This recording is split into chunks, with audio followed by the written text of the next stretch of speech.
in my research, my sense is that the insect-like ones, the insectoid beings, or as I just call them, insectolins, it's insect alien without an E.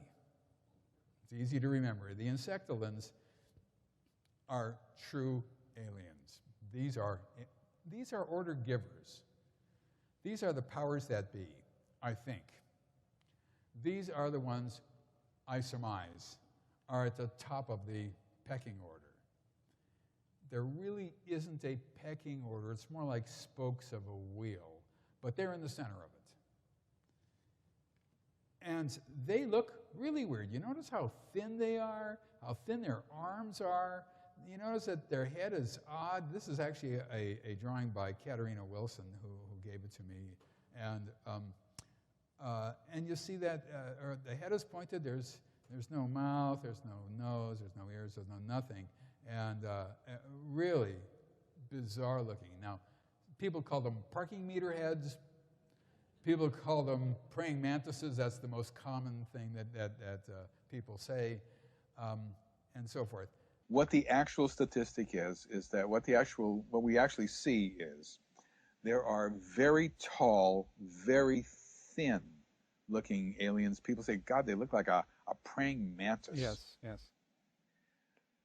Those are the ones in control. Within that praying mantis group, there's actually a hierarchy that we can see. There are some who now we come to crazy stuff, who actually wear some sort of cape or gown or robe or something or other that I laughed at when I first heard it. Now I hear it all the time, and I realized, now I understand. They are the ultimate ones who are in control of the hierarchy. There's a hierarchy of authority. There has to be all sorts of different things that happen to have this program put in. That's a whole other talk, and that's another hour's worth of talking that I could do in terms of how this program gets put into place. But then there are the regular insect-like ones, and eventually you get to taller gray aliens, smaller gray aliens, and hybrids. What is an insectoid? I'll have to go really quickly on this section. Category of UFO occupants that resemble insects. They have large insect-like eyes and faces, thin limbs with prominent joints, hard body surface resembling a chitinous exoskeleton, and stiff or jerky movements. They typically are described as looking like praying mantis or various other insect-like beings. And I'll just go quickly through. This one's based on my interpretation of Josie's experience. These beings actually healed Josie of an intestinal malignancy back in the early 90s that she was at risk from. This was actually the first praying mantis type I encountered from an experiencer. Did these drawings around 1994. And this shows how its body can bend and so forth. This is similar to the type that Simon Parks is familiar with. These are drawings by Martin of the praying mantis type that he has seen. The mandibles can open up all the way. Very bony hands with very thin, long fingers. 54% said that they have observed the praying mantis type. And what you see on the right is a sketch done for me by an abduction experiencer during hypnosis. The one on the left, the one on the right is an artist rendition. Stephen Smith is the artist, and this is what he painted based upon the sketch on the left. What is their function on board the craft? They seem to be empathetic, highly telepathic, highly intelligent. They're the doctors, the teachers, and the tour guides. I have personally seen the insectoid or praying mantis type creatures.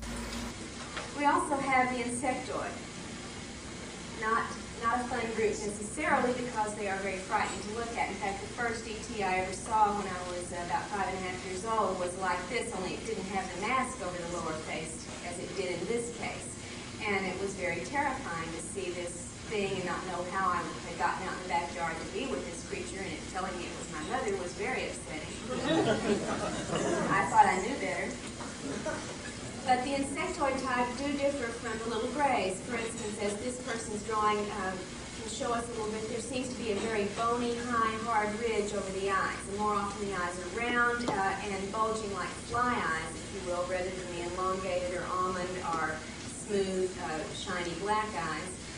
The face in this drawing is covered by a mask of some sort. Now, we've had other cases where the aliens have used masks and said we don't want to frighten you. We don't know why this one was using a mask. It was performing surgical procedures, but normally they're not that tidy about keeping the gloves and the mask on. The body being very, very thin and white. The person who had this experience and drew this was on a table paralyzed with his head pushed very far back, and this is all he could see from his ankle. He couldn't move. He said the arms tapered to a thickness no more than a broomstick handle, and he did his best to show the long, thin fingers of the hand, but he said honestly, from his viewpoint, he could only see a small thumb-like device and one finger, although he thought there was probably one or two more. He just couldn't see them, so he wouldn't draw it. We all know now about the little guys, little gray guys, 4 foot tall maybe, who are the ones that usually the abductors who take the person out of their normal environment. But then as I was working with cases, people who don't know each other all described once they got onto the craft, they saw taller beings that looked like the little gray beings, but they were taller. Some had uniforms on that they described, very tight-fitting uniforms. Then there were the praying mantis seems to be always there, and he seems to be in charge. And very often, he's not touching the person. He's not performing any of the experiments, but he stands aside, like in the side of the room, side of the table, and it's almost like he's giving direction.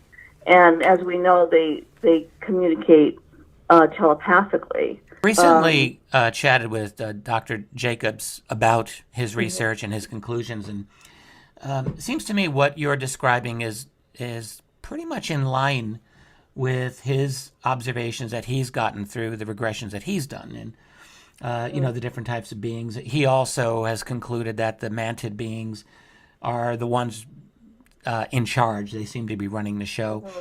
And he further concludes, at least this is his opinion, that the Mantids are really the ones that actually created the various types of grays through, as worker species for them. And I mean, I don't know if you've really gone down to that type of conclusion. Do you have any opinions on that sort of scenario? That David's saying that he feels the Mantids are created.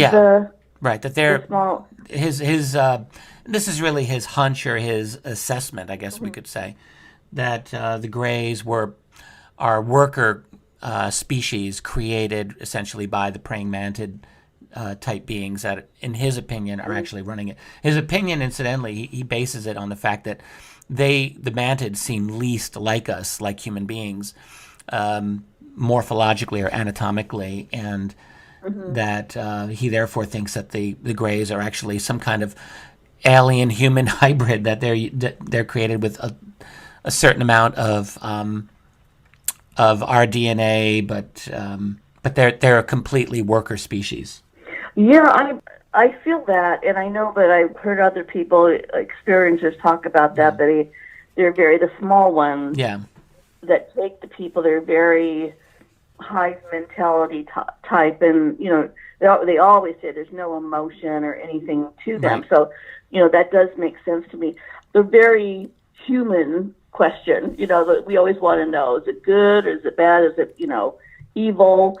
I tell people, they're not. It's neither. They're not. I don't get that they're evil, but they do have an agenda that they've been carrying out for a very long time. And I feel, after doing all of my work, is that the hybridization program is very central to this whole thing, to their to their whatever their agenda is, and none of us know what the end game is. We don't know. It's all speculation. I don't think it's one or the other, Richard. Mm-hmm. I don't think they're just evil. I mean, yes, what they do, how they perform all of their their functions are where they're taking people basically against their will, because people don't know what's happening to them, especially way back in childhood, because this usually begins in childhood, and they're made to forget their experiences. Mm-hmm. They're not that effective if someone like me can get into their subconscious and start pulling up the information. I don't think they're meant to. In a way, I think they want us to know what's happening. They want people to be aware of what's happening to them. They definitely are concerned about how we're treating our environment, and they've been giving messages for all the years I've been in this field to experiencers about how we need to clean up our act, basically. Now we're moving into a different category of being, what we can call the insectoid beings.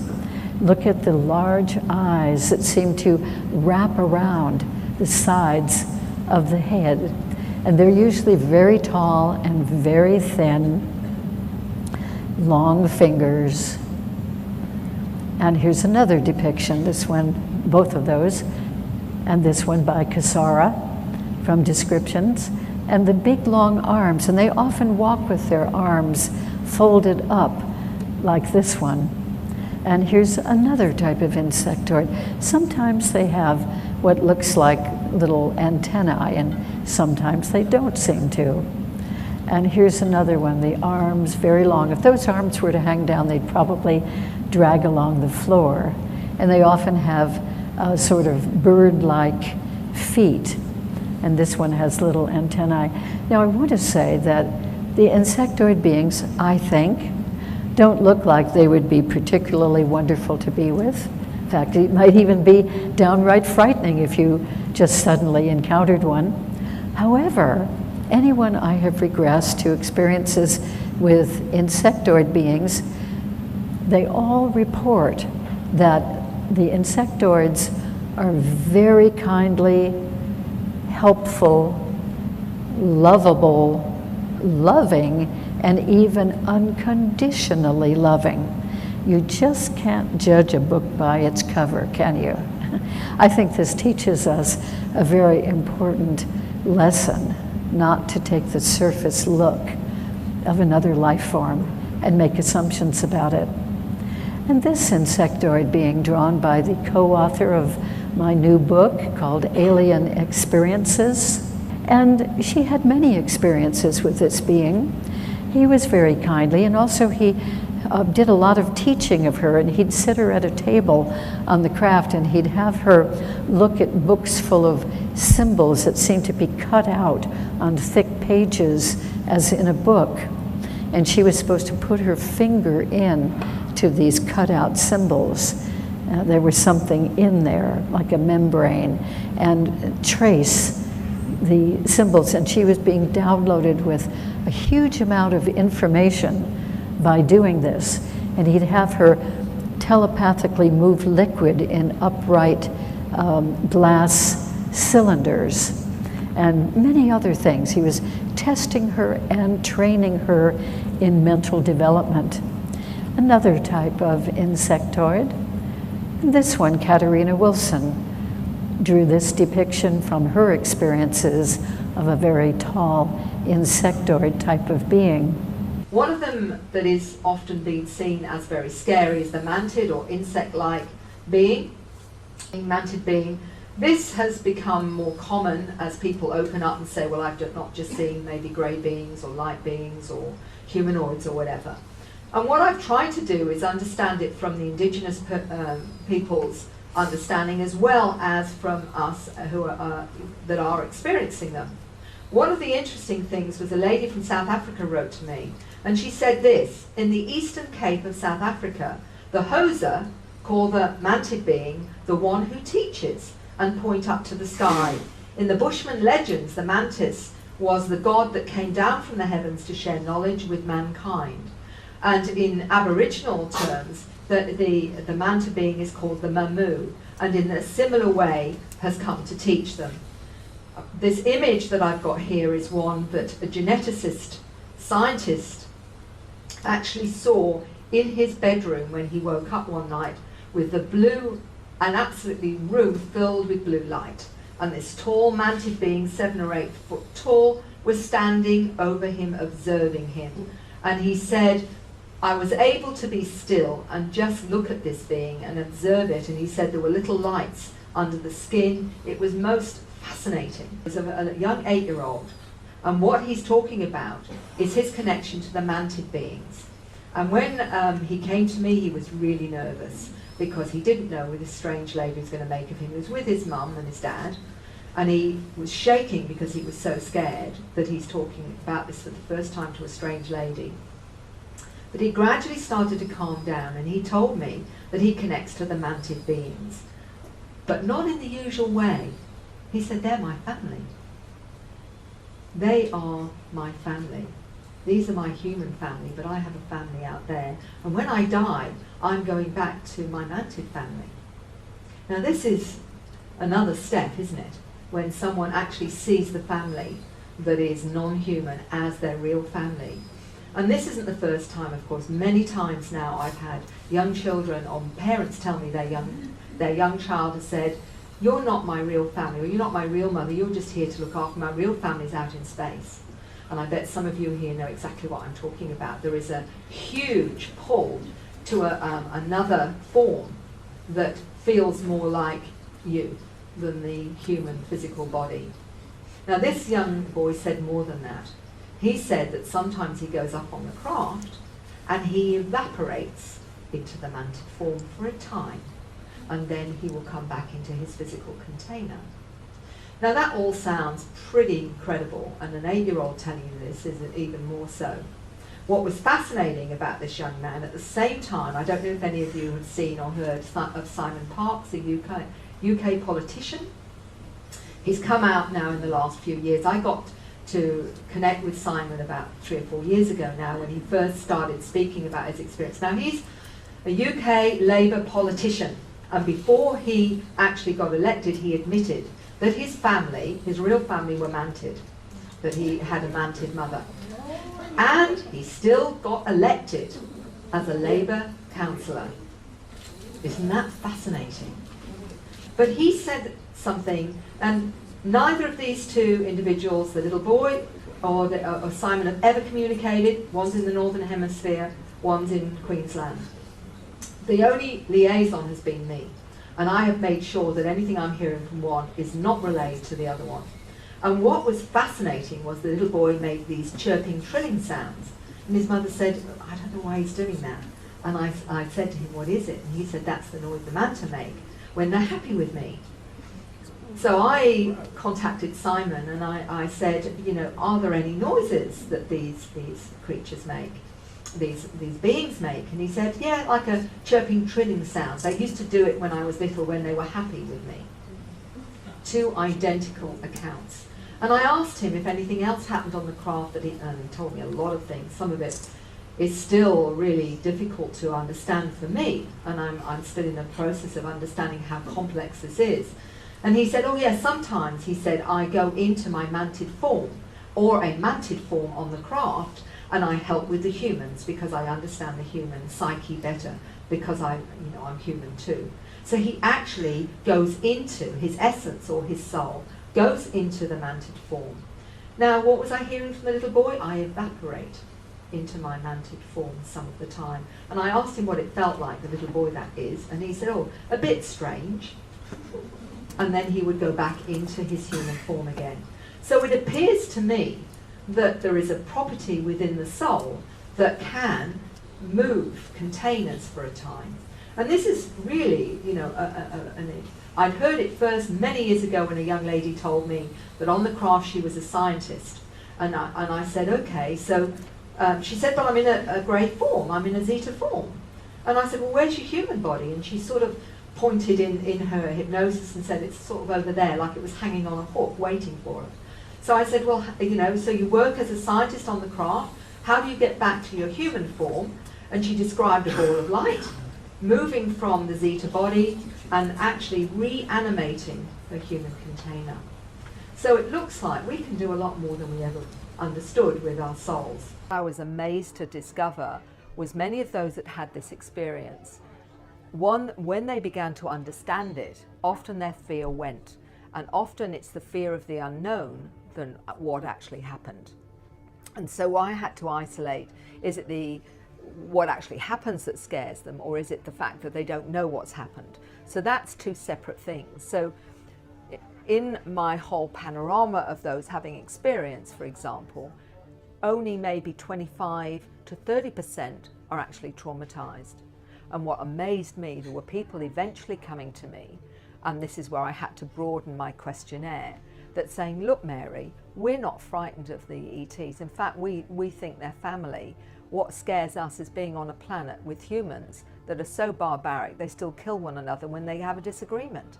It's actually really hard here because I know I come from a place where we don't do things like that. I feel like I've been dumped on a primitive planet. I don't like it.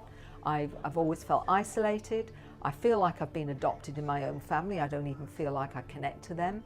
I feel like my family has, you know, I've got something to do here and this is why I'm here.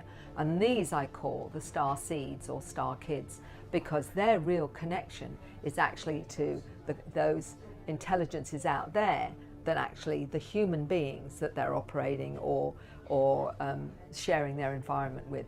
So, you know, in that sense, this is a huge, huge panorama of experience where some are terrified of the beings and some actually think the beings are family. So you know, where do you go with that? Others believe that their soul is from a mantid, which is an insect-like being. So they relate to that particular form. And if you have an 8-year-old that tells you that their family is a mantid, this is an insect-like being, that's his family. His human family is here to look after him and he loves them, but that's his family. And when he dies, that's where he's going, to his ancestral family, which is the mantid insect-like being. And he gets quite emotional about it. This is an 8-year-old getting emotional about going back to his origins. It's very profound.